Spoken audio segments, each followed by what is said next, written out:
اے پروردگار حساب کتاب کے دن میری اور میرے ماں باپ کی اور مومنوں کی اور ہم کسی قدر خوف اور بھوک اور مال اور جانوں اور میووں کے نقصان سے تمہاری آزمائش کریں گے اور سب بسم اللہ الرحمن شروع اللہ کا نام لے کر جو بڑا مہربان نہایت رحم والا ہے. وہ قادر مطلق جو ہر خامی سے پاک ہے. ایک رات اپنے بندے کو مسجد حرام یعنی خانہ کعبہ سے مسجد اقصی یعنی بیت المقدس تک جس کے چاروں طرف ہم نے برکتیں رکھی ہیں لے گیا تاکہ ہم اسے اپنی قدرت کی نشانیاں دکھائیں.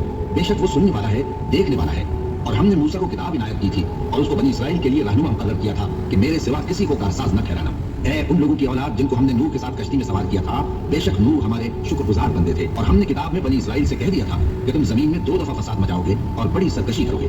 بس جب پہلے وعدے کا وقت آیا تو ہم نے اپنے سخت لڑائی لڑنے والے بندے تم پر مسلط کر پھر ہم نے دوسری بار تم کو ان پر غلبہ دیا اور مال اور بیٹوں سے تمہاری مدد کی اور تم کو جماعت کثیر بنا دیا. اگر تم نیکوکاری کرو گے تو اپنی جانوں کے لیے کرو گے اور اگر اعمال بد کرو گے تو ان کا وبال بھی. پھر جب دوسرے وعدے کا وقت آیا تو ہم نے پھر اپنے بندے بھیجے تاکہ تمہارے چہروں کو بگاڑ دیں اور جس طرح پہلی دفعہ مسجد بیت المقدس میں داخل ہو گئے تھے اسی طرح پھر اس میں داخل ہو جائیں. امید ہے کہ تمہارا پروردگار تم پر رحم کرے اور اگر تم پھر وہی حرکتیں کرو گے تو ہم بھی وہی پہلا سلوک کریں گے. اور ہم نے جہنم کو کافروں کے لیے قید خانہ بنا رکھا ہے. یہ قرآن وہ رستہ دکھاتا ہے جو سب سے سیدھا ہے اور مومنوں کو جو نیک عمل کرتے ہیں بشارت دیتا ہے کہ ان کے لیے اجر عظیم ہے. اور یہ بھی بتاتا ہے کہ جو آخرت پر ایمان نہیں رکھتے ان کے لیے ہم نے دکھ دینے والا عذاب تیار کر رکھا ہے. اور انسان جس طرح جلدی سے بھلائی مانگتا ہے اسی طرح برائی مانگتا ہے اور انسان بڑا جلد. اور ہم نے دن اور رات کو 2 نشانیاں بنایا ہے. سو رات کی نشانی کو تاریک بنایا اور دن کی نشانی کو روشن تاکہ تم اپنے پروردگار کا فضل یعنی روزی تلاش کرو اور برسوں کا شمار اور حساب جانو. اور ہم نے ہر چیز کی بخود ہے اور کوئی شخص کسی دوسرے کا بوجھ نہیں اٹھائے گا اور جب تک ہم پیغمبر نہ بھیج لیں عذاب نہیں دیا کرتے. اور جب ہمارا ارادہ کسی بستی کے ہلاک کرنے کا ہوا تو وہاں کے آسودہ لوگوں کو فواہش پر معمور کر دیا تو وہ نافرمانیاں کرتے رہے. پھر اس پر عذاب کا حکم ثابت ہو گیا اور ہم نے نوح کے بعد بہت سی امتوں کو ہلاک کر ڈالا. اور تمہارا پروردگار اپنے بندوں کے گناہوں کو جاننے اور دیکھنے والا کافی ہے. جو شخص دنیا کی آسودگی کا خواہش مند ہو تو ہم اس میں سے جسے چاہتے ہیں اور جتنا چاہتے ہیں جلد دے دیتے ہیں.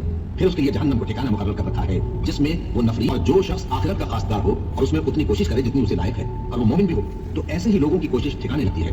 ہم ان کو اور ان کو سب کو تمہارے پروردگار کی بخشش سے مدد دیتی ہیں اور تمہارے پروردگار کی بخشش کسی سے رکی ہوئی نہیں. دیکھو ہم نے کس طرح باز کو باز پر فضیلت بخشی ہے.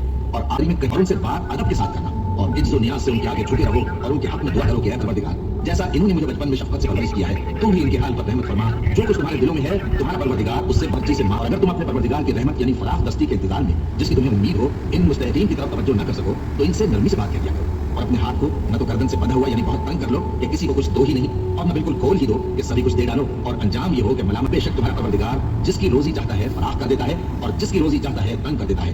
وہ اپنے بندوں سے خبردار ہے اور ان کو دیکھ رہا ہے. اور اپنی اولاد کو مفلسی کے خوف سے قتل نہ کرنا کیونکہ ان کو اور تم کو ہمیں رزق دیتے ہیں. کچھ شک نہیں کہ ان کا مار ڈالنا بڑا سخت گناہ ہے. اور زنا کے پاس بھی نہ جانا کہ وہ بے حیائی ہے اور بری راہ ہے. اور جس جاندار کا مارنا اللہ نے حرام کیا ہے اسے قتل نہ کرنا مگر جائز طور پر یعنی بفتوائش. اور جو شخص ظلم سے قتل کیا جائے ہم نے اس کے وارث کو اختیار دیا ہے کہ سالم قاتل سے بدلہ لے تو اس کو چاہیے کہ قتل کے قصاص میں زیادتی نہ کرے کہ وہ منسیاب ہے. اور یتیم کے مال کے پاس بھی نہ پھٹکنا مگر ایسے طریق سے کہ بہت بہتر ہو یہاں تک کہ وہ جوانی کو پہنچ جائے. اور عہد کو جب کوئی چیز ناپ کر دینے لگو تو پیمانہ پورا بھرا کرو اور جب تول کر دو تو ترازو سیدھی رکھ کر تولا کرو. یہ بہت اچھی بات اور انجام کے لحاظ سے بھی بہت بہتر ہے. اور اے بندے جس چیز سے تجھے علم نہیں اس کے پیچھے نہ پڑ کہ کان اور زمین پر اکڑ کر اور تن کر مت چل کہ تو زمین کو پھاڑ تو نہیں ڈالے گا اور نہ لمبا ہو کر پہاڑوں کی چوٹی تک پہنچ جائے گا. ان سب مشرکو کیا تمہارے پروردگار نے تم کو تو لڑکے دیے اور اپنے لیے فرشتوں کو بیٹیاں بنایا. کچھ شک نہیں کہ یہ تم بڑی نامعقول بات کہتے ہو. اور ہم نے اس قرآن میں طرح کی باتیں بیان کی ہیں تاکہ لوگ نصیحت حاصل کریں مگر وہ اس سے اور بگڑ جاتے ہیں. کہہ دو کہ اگر اللہ کے ساتھ اور معبود ہوتے جیسا کہ یہ کہتے ہیں تو وہ ضرور عرش والے کی طرف لڑنے بھیڑنے کے لیے رستہ نکالتے. وہ پاک ہے اور جو کچھ یہ بکواس کرتے ہیں اس سے اس کا رتبہ بہت عالی ہے. 7 آسمان اور زمین اور جو لوگ ان میں ہیں سب اسی کی تسبیح کرتے ہیں اور مخلوقات میں سے کوئی چیز نہیں مگر اس کی تعریف کے ساتھ تسبیح کرتی ہے لیکن تم ان کی تسبیح کو نہیں سمجھتے. بے شک وہ بردبار ہے غفار ہے. اور اے نبی جب تم قرآن پڑھا کرتے ہو تو چھپا ہوا پردہ یعنی حجاب ڈال دیتے ہیں اور ان کے دلوں پر بھی پردے ڈال دیتے ہیں کہ اسے سمجھ نہ سکے اور ان کے کانوں میں ذکر پیدا کر دیتے ہیں. اور جب تم قرآن میں اپنے پروردگار یکتا کا ذکر کرتے ہو تو وہ لوگ بلٹ جاتے ہیں اور پیٹ پھیر کر چل دیتے ہیں. یہ لوگ جب تمہاری طرف کان لگاتے ہیں تو جس نیت سے یہ سنتے ہیں ہم اسے خوب جانتے ہیں. اور جب یہ سرگوشیاں کرتے ہیں یعنی جب ظالم کہتے ہیں کہ تم تو ایک ایسے شخص کی پیروی کرتے ہو جس پر جادو کیا گیا ہے دیکھو انہوں نے کس کس طرح کی تمہارے بارے میں باتیں بنائی ہیں سو یہ گمراہ ہو رہے ہیں اور رستہ نہیں پا سکتے. اور کہتے ہیں کہ جب ہم مر کر بوسیدہ کہہ دو کہ خواہ تم پتھر ہو جاؤ یا لوہا یا کوئی اور چیز جو تمہارے نزدیک پتھر اور لوہے سے بھی زیادہ سخت ہو جھٹ کہیں گے کہ بھلا ہمیں دوبارہ کون جلائے گا.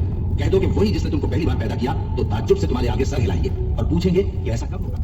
کہہ دو امید ہے کہ جب دن وہ تمہیں پکارے گا تو اس کی تعریف کے ساتھ جواب دو گے اور خیال کرو گے کہ تم دنیا میں بہت کم مدت رہے. اور میرے بندوں سے کہہ دو کہ لوگوں سے ایسی باتیں کہا کریں جو بہت پسندیدہ ہوں کیونکہ شیطان بری باتوں سے ان میں فساد ڈالتا. شک نہیں کہ شیطان انسان کا کھلا دشمن ہے. تمہارا پروردگار تم سے خوب واقف ہے. اگر چاہے تو تم پر رحم کرے یا اگر چاہے تو تمہیں عذاب دے. اور ہم نے تم کو ان پر داروغہ بنا کر نہیں بھیجا